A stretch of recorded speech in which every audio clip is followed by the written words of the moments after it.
ආයිබෝවන් Priya kitchen YouTube channel එකට ඔයගොල්ලන්ව ආදරයෙන් පිළිගන්නවා. ඉතින් අද මං කිරි අලුව හදන්න හදන්නේ. කිරි අලුව කියන්නේ අලුව වලින් තියෙන රසම එක තමයි කිරි අලුව කියන්නේ. ඉතින් අපි පොල් කිරි වලින් කිරි අලුව හදන්න තමයි මං අද ලෑස්ති වෙලා ඉන්නේ. ඉතින් අපි හදමු.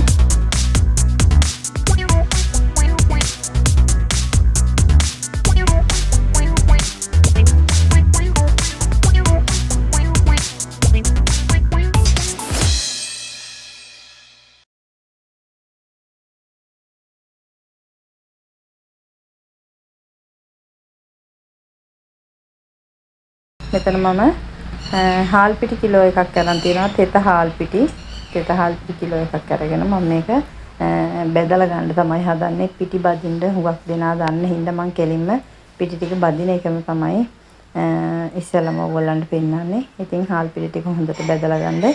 ගොඩාක් ලොකු ගින්දරක බදින්නත් එපා. අඩු ගින්දරක බදින්නත් එපා. සාමාන්‍යයෙන් අඩු ගින්දරත් මැද ගින්දරත් දෙක මැද ප්‍රමාණය තියාගෙන හාල් පිටි ටික ඉස්සෙල්ලා හොඳට බෙදලා ගන්න. බදිනකොට ඔයාලට වෙනස තේරෙනවා. සාමාන්‍යයෙන් හාල් පිටි බැද්දහම මෙන්න මෙහෙම එකපාර අර හැන්ද ලං කරාම එකපාර හැලෙනවා නම් ඒ කියන්නේ හොඳට හාල් පිටි ටික බැදිලා තියෙන්නේ. ඉතින් නොදන්න කෙනෙකුට දැනගන්න මම එහෙම කිව්වේ. අන්න එහෙම හැලෙනවා නම් හොඳට හාල් පිටි ටික බැදිලා තියෙන්නේ.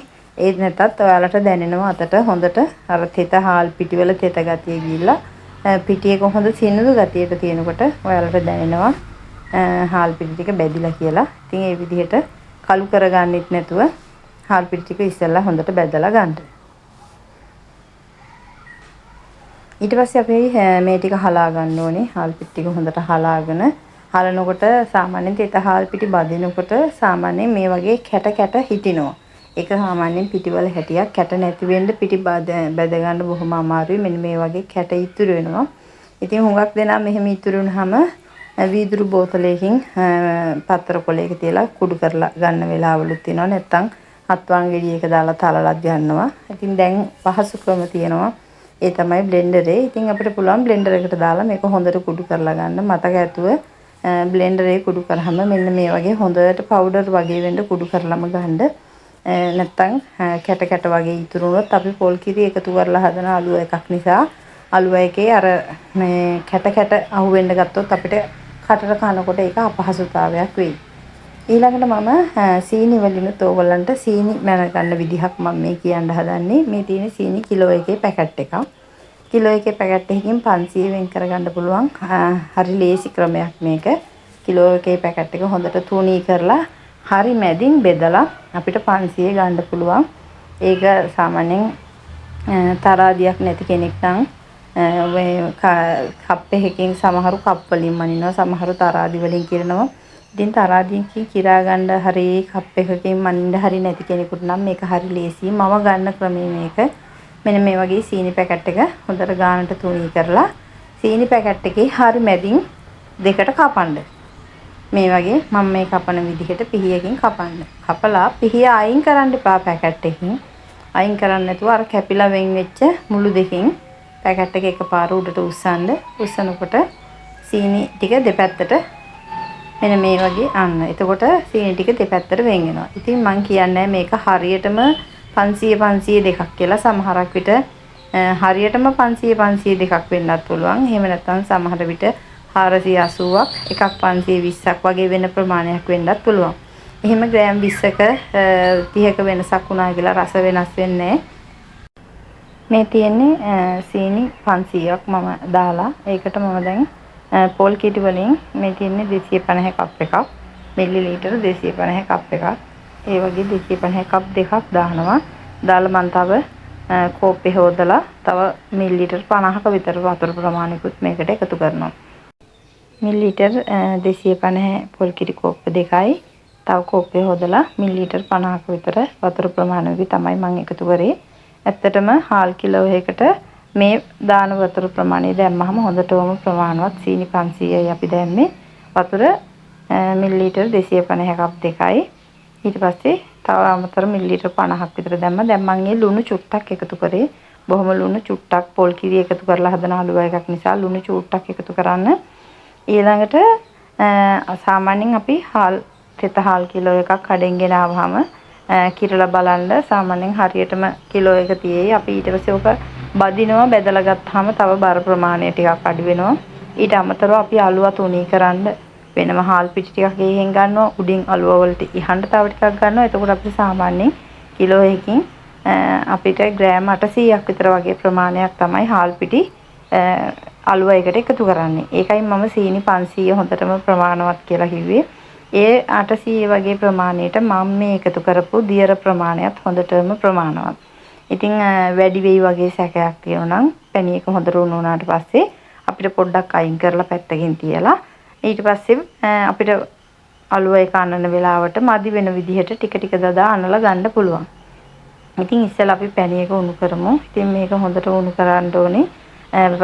හුඟක් දෙනාට පැණි උණු කරනකොට පදම තමයි පැටලෙන්නේ. ඉතින් ඒ නිසා මට තේරෙන විදිහෙන් ඕගොල්ලන්ට පදම පැහැදිලි කරන්න. එක එකනා එක එක ක්‍රමයකට පැණි පදම හදනවා. සමහරු පැණි පදම ගන්න වතුර භාජනයකට පැණි චුට්ටක් එකතු කරලා ඒකෙන් පැණි පදම හදනවා. සමහරු මේ වගේ හැන්දට එකතු කරලා මේ වගේ නූල ඇදෙන ප්‍රමාණය බලලා එහෙමත් පදම බලනවා. දැන් මම මේ හැන්ද චුට්ටක් වැඩිපුර තියාගෙන ඉන්නේ ඕගොල්ලන්ට පැහැදිලි කරලා පෙන්නන්න. අන්න අර වගේ නූල නිකන් අර ඇදීලා වගේ පැණි බිඳුව වැටෙනවා නම් හොඳට පැණි ටික උණු වෙලා කියලා තමයි ඒ තේරෙන්නේ. අන්තිම වැටෙන බිඳුව හොඳට ඇදිලා වැටෙන්න ඕනේ. එතකොට පැණි උණු වෙලා දැන් මේ බලන්නකො එක දිගට වැටලා අන්තිමට පැණි නිකන් අර කැඩි වගේ හැලෙන්නේ. මෙන්න මේ වගේ ගානට ආවට පස්සේ අපේ පැණි එක හොඳට උණු වෙලා කියලා තමයි තේරෙන්නේ. ඒ වගේ වෙලාවට අපිට බාලා මේක පැත්තකට කරගන්න පුළුවන්.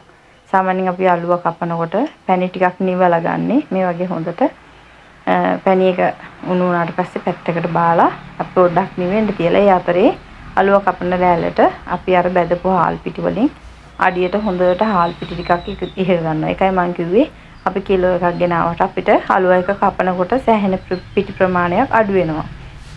මම දැන් මේ වටේ ඉස්සෙල්ලා අලුව කපන භාජනයේට තැටියට යටට දාගත්තා. ඊට පස්සේ අපි අලුව ටික ගුලි කරලා ඉවරලා මේකට දාගත්තට පස්සේ උඩිනුත් ආයි හාල් ටිකක් දාන. එතකොට තව අඩු වෙනවා. මේ තියෙන්නේ එනසාල්. එනසාල්ලට 4-5ක් විතර මම මේ කුඩු කරලා තලලා ගත්තේ. හොඳට මතක තියාගන්න පැණි එක රස්නෙන් ලිපෙන් බාපු ගමන්ම දාන්න ඕනි. මට චූට්ටක් මගේ මේ තාම හොඳට රස්නේ තියෙන වෙලේ මට බානකොටම දාගන්න අමතකුණා. පැණි එක ලිපෙන් බාපු ගමන්ම රස්නේ තියෙද්දිම එනසාල්ලට 4-5ක් හොඳට කුඩු වෙන්න තලලා පැණි එකට එකතු කරගන්න. එකතු කරලා හොඳට කලවම් කරලා මේක සාමාන්‍යයෙන් අර ගොඩාක්ම නිවෙන්නෙත් නැතුව ගොඩාක් රස්නෙත් නැති වෙන්න වෙලාවක තමයි අපි මේකේ හලුව ටික පිටි ටික එකතු කර තුනී කරන්න ඕනේ. හේතුව මොකද ගොඩාක් රස්නේ තිබිද්දි දැම්මොත් අලුව එක මෙලක් ගතිය එනවා.